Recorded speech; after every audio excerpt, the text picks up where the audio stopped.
Good afternoon, everybody. My name is Melissa Sousa, and I am the Senior Wellness Coordinator in the Athletics and Recreation Department.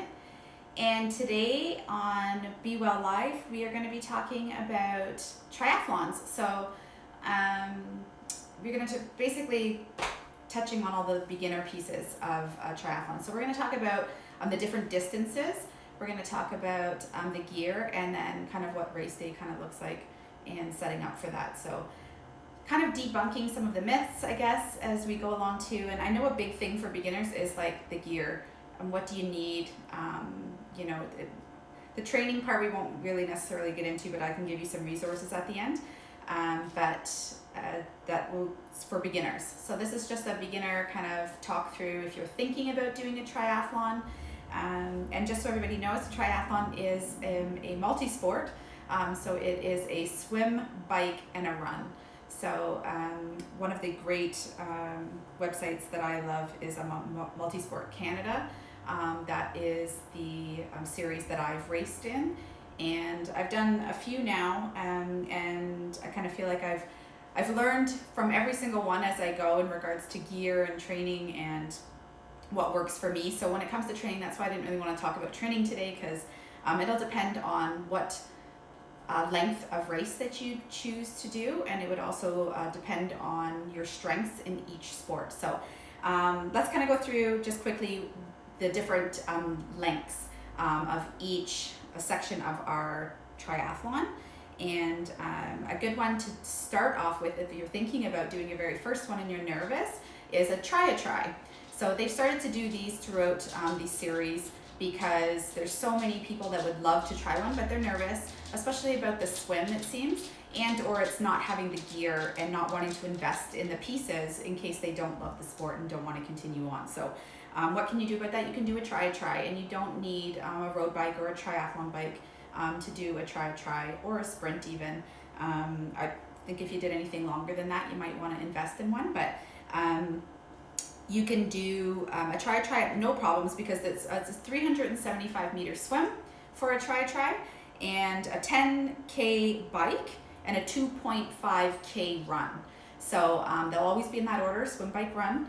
And they're always in open water. Not always, I shouldn't say that, but in the Multi-Canada series. And if you're going to do Multi-Sport Canada series, if you're going to do an indoor one, they do have them sometimes. I think they're kind of cool, obviously, for us too, North Americans, where we've got our long winters. They do them where you can ride on a stationary bike, swim in a pool, and then run on a treadmill, which I think is really neat.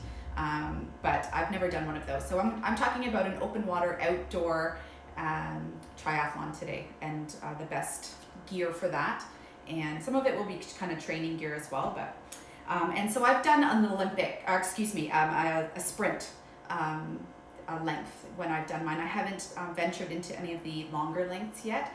The longer distances that you do, the more training that you need to do, and I would love to do an Olympic one, but at this time I've only done a sprint. So a sprint is 750 meter swim, and a 20K bike, and then a 5K run at the end. And then an Olympic is 1.5K, 40K bike, and a 10K run. And then there's a half Ironman that's a split of that, and then I'll just tell you the full Ironman, so the big daddy of them all. 3.8K swim, 180K bike, and then a 42.19 kilometer swim. So sounds impossible, but obviously people train for them all the time, and is doable if that's something that you're into. I think that it would be an amazing thing to accomplish. So triathlon is a wonderful sport to find some community camaraderie. So if you are interested in doing it, another great thing to do is seek out, kind of just Google in your community if there's a triathlon group or training group. A lot of times people get together and they trade gear and they train together, and they, on race day, all go in together, and you kind of set up your transition area together. It's a lot better when you're doing it with some people, some friends. So if you can, try to find some people that are already competing in triathlon and enjoy the sport, And it's the best thing about it is that you're racing against yourself in your own time. So yes, you're chipped, and yes, you have your number, and you get all those jittery nerves no matter what, but you're racing against yourself, and it's a great sport. So I love it because it's challenging, and it was something that I didn't think that I was ever going to be able to do, and I did it, and then I just kept on going. Unfortunately, with COVID this year, all our triathlons were kind of put on hold for the triathlon season through Multisport Canada anyways, and but I'm definitely looking forward to next year's season. So those are our lengths, and let's talk about our gear, because that's a big one. And I looked up, what people that are looking into triathlons, what are their questions? What's the big thing? And it's gear. Like, what do I have to wear, especially the swim? Do I have to wear a wetsuit? Do I have to invest in that? So let's start with the swim, because swim is the first thing that we're going to do when we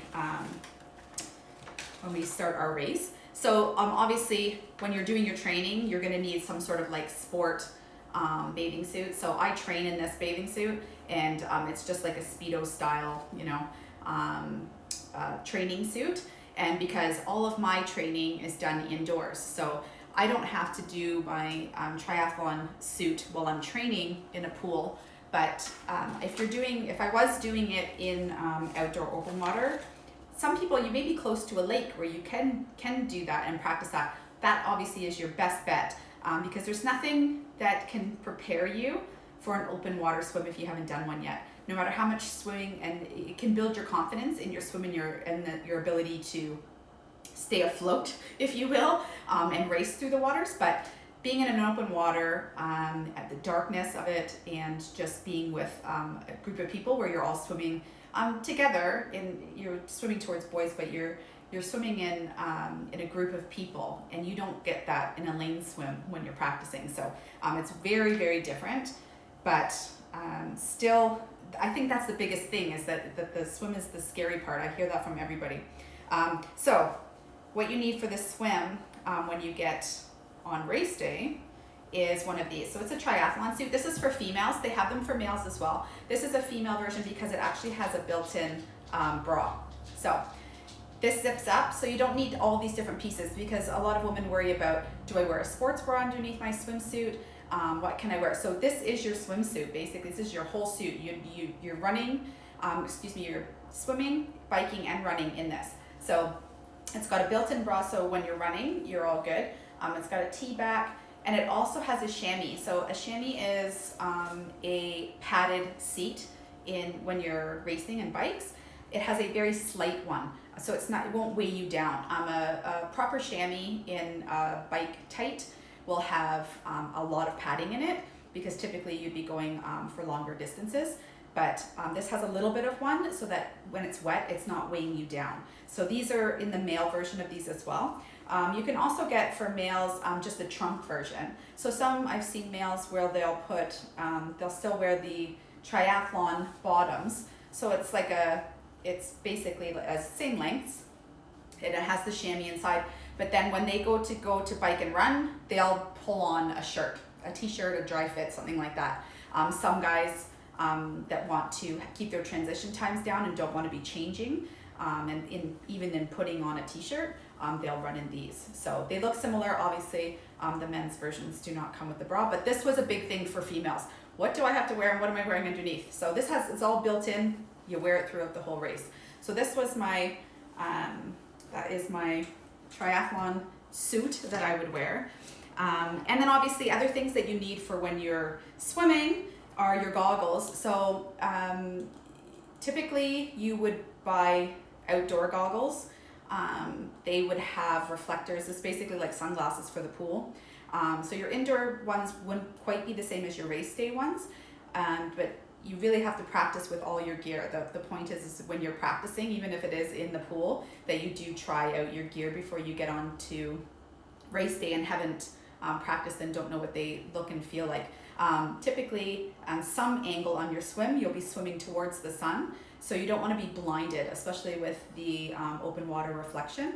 It can blind you and you can't see where you're going. So when you're sighting, when you swim, you'll be looking towards something because it's open. Again, in a pool where you get these nice lines at the bottom of a pool, you have to sight and look. So as you're swimming, you're raising your head to look at where your finish line is. So if you can't see, that's a problem. So you need some indoor goggles and some outdoor goggles would be preferred. They do sell some that just aren't as reflective, so depends on preference. So you'd need goggles obviously for your swim, and then when you're doing your training, I bought my own bathing cap. A lot of the pools, if you're doing a lane swim, they want you to wear a bathing cap, whether you prefer to wear one or not. And then on race day, they give you these, and they are based on which age group and which section you're in. So they do males and females, and they group you by age. So that's how it's done. So then you would go in and you would get, they actually give you one of these, and they also give you your race bib. So on race day, you'd get your pre-registered race bib with your name on it, and we'll talk about this little contraption after.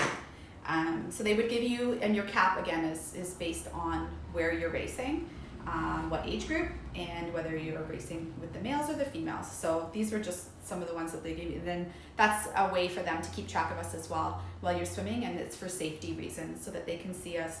And they do have people out there on the water so that if you did get yourself into any trouble, you would just raise your cap and they would swim over to you. So that's another thing that I like to tell newbies, because it is daunting worrying about being in open water, especially if you've only been practicing in a pool. I know that was the scariest part for me. So, and again, most people that ask me questions about triathlon, that's a big one, is about the swim. So that's part of the safety part of it as well on the swim.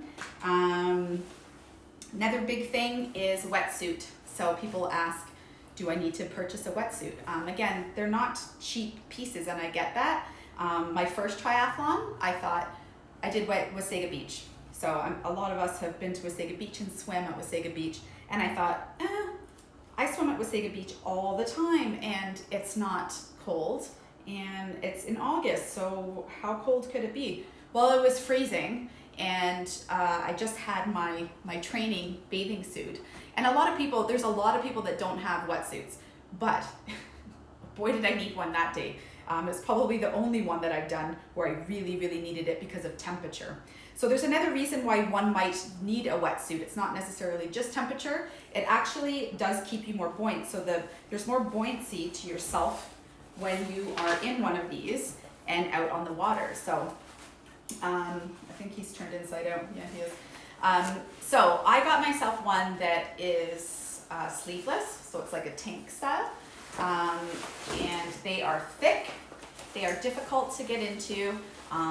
There are little tricks to getting into them and out of them. Not really into them, but out of them definitely. Zipper's always to the back, and you've got this little piece to help while you're running into transition to get yourself out of a wetsuit. So this is mine.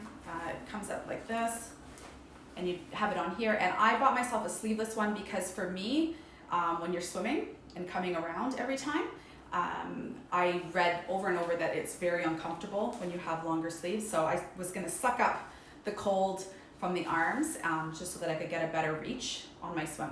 So that is my wetsuit, and you can get them all over the place. Used, they're great too. You can also rent these. A lot of this stuff you can rent, so that again, if you're doing a try, or if you're doing a sprint or whatever, you can rent this equipment so that you don't have to buy them to try. So if you, I know Running Room, there's another place in Markham that has great, and I'll probably post this, and maybe we can post something about it after, but where you can rent this stuff in the GTA. So this is my wetsuit, and so just because we're kind of going through race day things as well, one of the things that I bring for my wetsuit is this stuff called Body Glide. So you would put this on all the parts of your body where the wetsuit would be sliding off of. So it's easy enough to get into when you're putting it on to start the race, but when you're running out of the water and you need to slip out of that quickly in transition, you need to get out of it quick, and it is sticking. It's sticking to you and you're all soaking wet.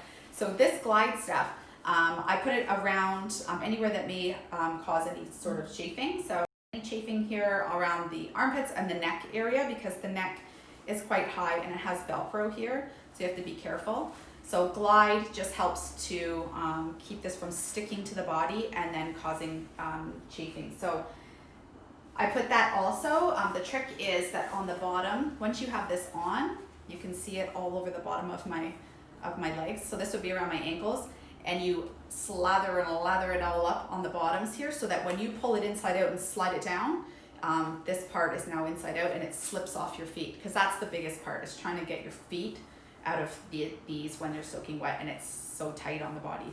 So this glide stuff is great again for both of those reasons, and I bring that with me. Those are my little tricks I learned over the past few years, and definitely helpful. Something else that I bring with me on race day is some stick SPF. Been burnt many times on the run especially, so I do it beforehand. I forget all the time in transition, you're just too busy, so put that on beforehand. Something else I always do in open water is I put in some of this, it's just a silicone, it's pliable, and I stick it in my ears. I find that open water, the last 2 times before that I started to use this, I would get an ear infection from open water. So I put that in for that reason. Some people do it because it's uncomfortable for them, that every time you flip your head out as you're swimming, that the water would then drape into the ear, and it's just uncomfortable. For me, it was more, my ears became infected. So I use this stuff. I think it's great for open water swimming. And I think that basically covers our stuff for the swim.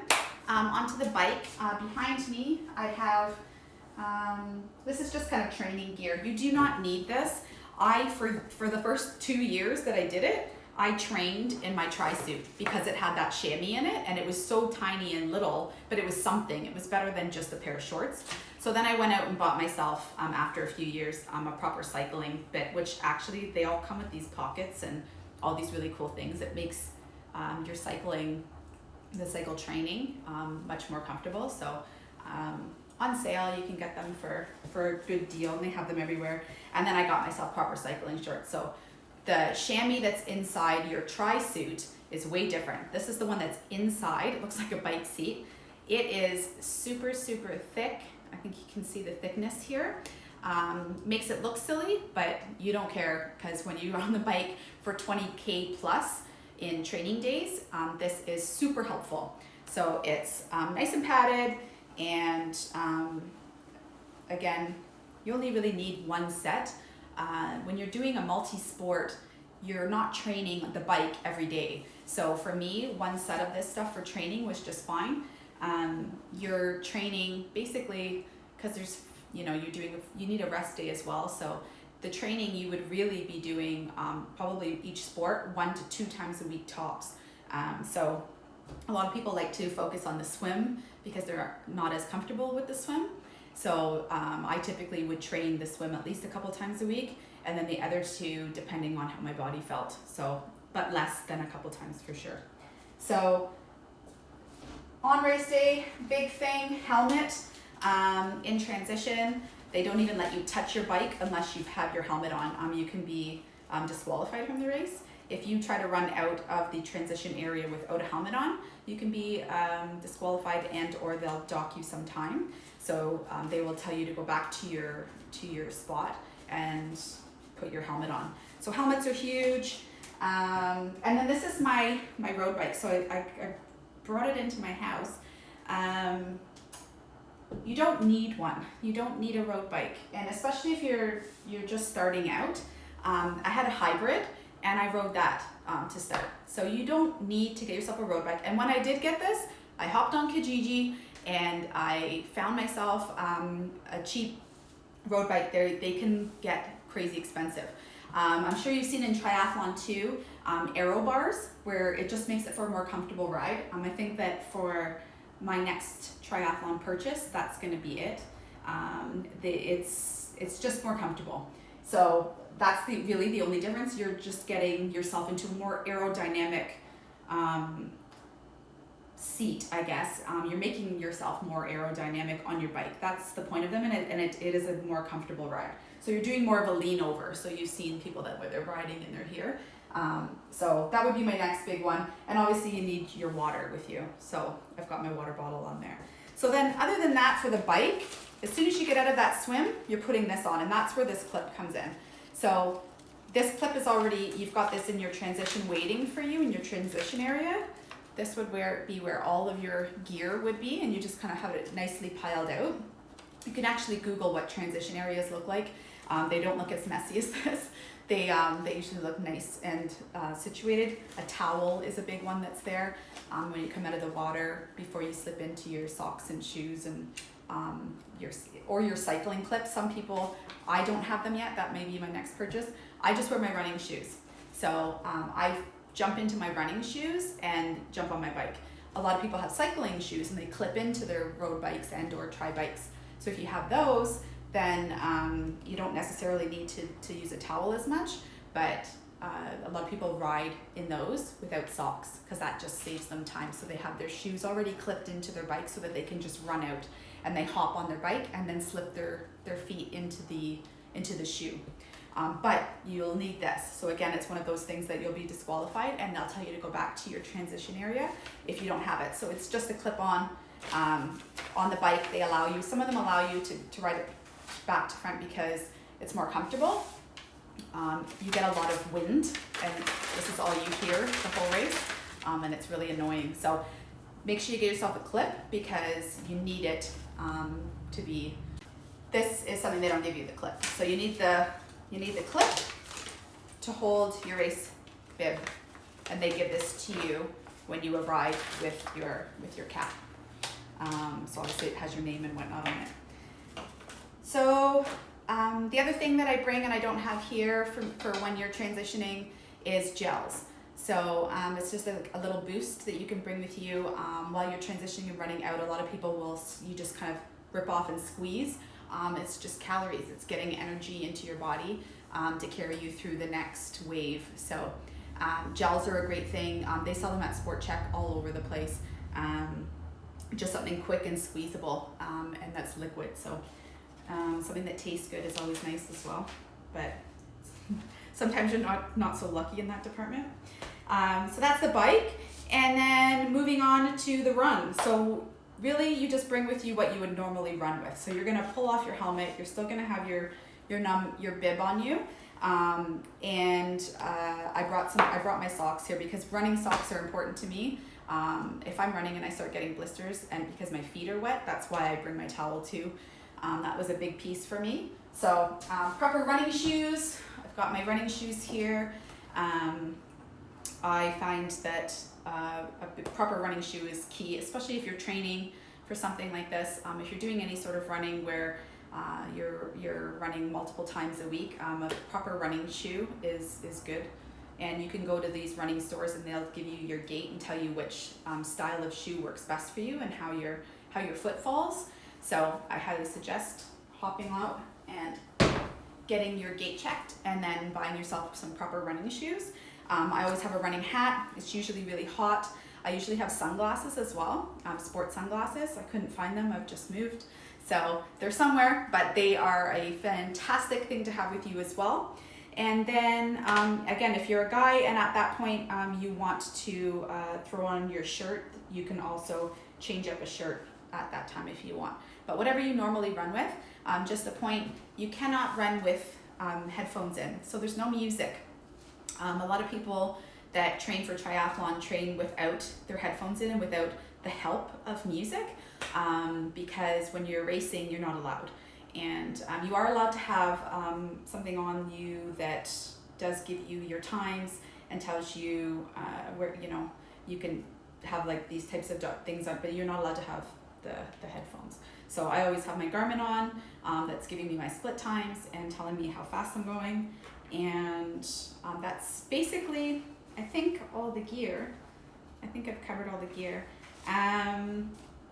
Yeah, so, and then the other thing is just transitions. I just kind of wanted to quickly touch on transition, meaning when you are going from one sport to the other throughout your race. So your transitions are timed. That's another big question a lot of people have. Yes, they are. So you do have to make sure that you are quickly changing and that you're quickly doing whatever you need to do in transition, because each ones are timed and they're added to your final time at the end. So transitioning and practicing transitioning is a big one. So a lot of people will practice on their front lawn and practice getting in and out of their gear. And it's good to practice it just because there's no other situation except a race day where you would actually do that. Unless you're doing brick training. So brick training or brick workouts are basically called bricks because your legs feel like bricks when you're done. So, or jelly legs if you want, but they're called brick workouts if you look them up. And it's when you're training on one training day, but two sports. So if you go straight from a bike to a run, which was a typical brick training for myself, you would definitely feel like your legs feel like bricks from moving from one to the other, the lactic acid buildup. And it's something that's good to practice, because if you just have that feeling in your body on race day and you haven't practiced kind of moving through that, then it's just more to help you move through it on race day much more comfortably. You know what to expect, and you won't get as nervous, and because you do get nervous for sure. Finally, I wanted to talk about the Multisport Canada. So that website is a great one. It has some great tools on there. There's actually, I knew where do I start. As soon as you click on that, that's on their homepage, and they've got some awesome resources and helpful tips. You can also find some great stuff, obviously, if you just Google on the internet, or if you have great friends that have gotten you something as cool as a triathlon training book. I was lucky enough to get this, but you can find all sorts of great tips on training and all the things that I've covered and more off the good old internet. And again, Multisport Canada is one of my favorites. We've done races all over, and I'll just quickly share with you that my favorite race, because I'm always asked that as well, was this race here in Gravenhurst. It was called a jump, swim, bike, run. So we jumped off a steamship, swam in, bike, run, so you can see the whole run through there. The coolest one I've done, obviously the entry there into the swim, was one that I wanted to do for a long time. So they've got some really great spots in all of Ontario. You get to check out some amazing scenery and different areas of Ontario by participating in triathlon as well. So I highly encourage anybody that is thinking about trying it to give it a go. Maybe try a try first, try a sprint as well if you're feeling comfortable enough in the races that you would try. Get out with your friends, check out Ontario, and try something new. I hope that you learned something, and we'll see you guys again next time.